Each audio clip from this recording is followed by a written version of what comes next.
What's up mga kasulasok? Vlog na tayo para baka sakaling dito na tayo yumaman. So guys, yung mga wala pang bahay dyan, malawak pa dito. So yun nga mga kasulasok, nagkaayaan kami ng mga pinsan ko na maligo sa ilog. At yun na nga mga kasulasok, papunta na kami. Huwag ka makapunta sa Pidiling guys. Tahakin mo muna yung mga 10 bundok na mga yan. So yun nga mga kasulasok, ang pupuntahan naming ilog ngayon ay sasabi nilang Pidiling dito sa amin. So bago makapunta doon sa Pidiling guys, maglakad ka muna ng napakalayo bago makapunta doon. Lapit na tayo sa katotohanan guys! So sa bandang dito mga kasulasok, medyo malapit na tayo sa Pidiling at may mga tubig-tubig na tayong makikita dito. Tubig na guys! Tubig na! Tubig na! Silipin nyo guys yung tubig, silipin nyo! Ay, tubig na guys. Dito guys, silipin nyo to guys. Silipin nyo. Maliwanag ba sa loob? Maliwanag guys. Walang isda. Walang isda. At dito naman mga kasulasok, may nakita tayong dahon ng masaging dito at kailangan natin kumuha dito mga kasulasok para may lalagyan tayo ng mga kainan natin mamaya. So mga kasulasok, si Rustom nga pala mga kasulasok ang pinagkuha ko. Dahil ibibidyo ko siya mga kasulasok. Yan, galing mo Uncle Tom. Samukol siya guys. Yan guys.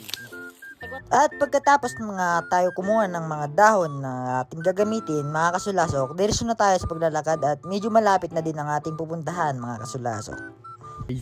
Ito ba yung daan, Gar? Gar? Ang katina ng binti ko, Gar. Lapit na tayo, Gar. Mayat, girl. So yun nga mga kasulasok, sa ilang sandali at nakarating na din tayo dito sa ating spot mga kasulasok. At video muna tayo dito. Nakatitig sila mga kasulasok. At sa bandang ito naman mga kasulasok, medyo matirik ang ating dadaanan kaya pinasa ko muna kay paring Richard ang ating kamera.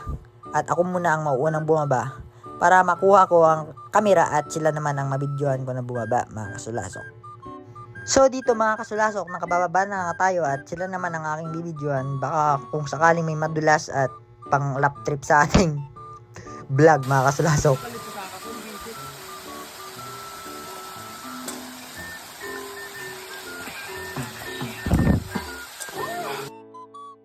So yun nga mga kasulasok, sa kasamaang palad walang nadulas sa kanila. Kaya okay lang yan, at least safe na safe sila mga kasulasok. At dito i-video muna natin si Rustom ni Bran kasi may shortcut pala siya. Di niya sinabi sa amin mga kasulasok.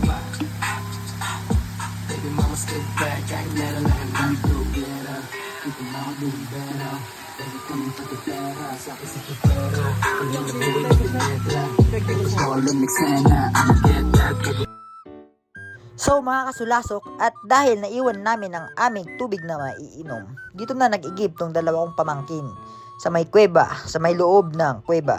At dahil malinis naman daw yan at bukal daw yan mga kasulasok. At ang aming ibang mga kasama naman kasulasok ay nagpuputol na ng kahoy para aming panggatong sa aming lulutuin na pagkain mga kasulasok. At dito naman mga kasulasok, habang busy kami sa mga gawain, ako naman dito busy sa pagsiga ng panggatong para maluto na namin ang aming rice mga kasulasok.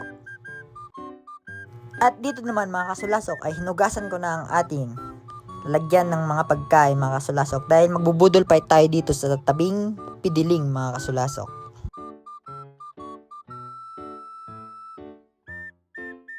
Habang hinihintay namin na maluto ang aming pagkain mga kasulasok, naliligo muna tong mga dalawa kong pamangkin.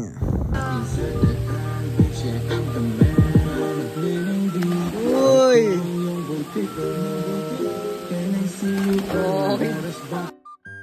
At dito naman mga kasulasok, habang inaantay natin na maluto ang ating pagkain, dito muna tayo. Tamang relax lang mga kasulasok. Iwaras mo kay Mang Damadji up, tapos iwar mo ulit ata.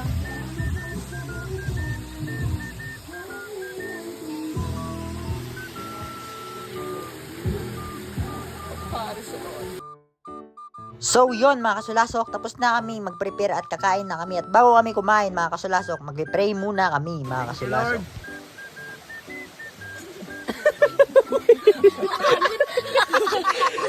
Oh, guys lang. Kaya na tayo, guys. First bite. So mga kasulasok, tamang 15 na lang kami dito at nilipat ko na ang camera para makakain kami ng maayos mga kasulasok. Sarap naman kumain kasi dito mga kasulasok, kasi sobrang tahimik at sobrang lamig ng panahon dito mga kasulasok. Di mo ramdam yung init mga kasulasok. Kaya yun mga kasulasok, ang sarap kumain dito mga kasulasok. Gantong spot guys, tapos may ganto ka.